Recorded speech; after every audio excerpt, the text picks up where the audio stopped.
వాసనామయం అంటే బాడీలో ఉన్నదంతా కూడా ఏది ఇది కాదు, ఇదంతా జన్మ పరంపరలుగా తల్లిదండ్రులు మనకిచ్చింది.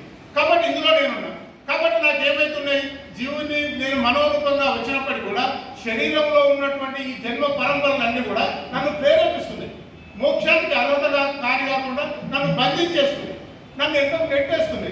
కాబట్టి జన్మ పరంపరలు అనేది ఏ రూపంగా ఉన్నాయి అంటే ఈ వాసనారూపమైనటువంటి సూక్ష్మదేహంగా, స్థూలదేహంగా, ఇంద్రియ దేహంగా, మనోదేహంగా ఇవి ఉన్నాయి.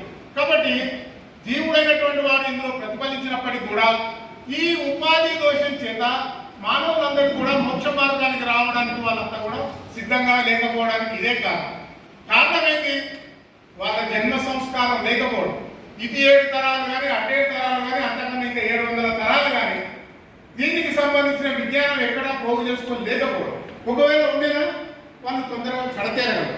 కాబట్టి ఈ సమస్య అంతా కూడా అధ్యయనం చేసి ఇటు శాస్త్రీయాన్ని అట్లే సాంకేతికని రెండింటిని కూడా అధ్యయనం చేసినటువంటి శివరామ దీక్షితులు మొట్టమొదటిసారి ఏదైతే ఈ జగత్తు కారణమై ఉన్నదో ప్రజ్ఞానం బ్రహ్మమై ఇప్పటిదాకా చెప్పిండ్రు అది అబద్ధం.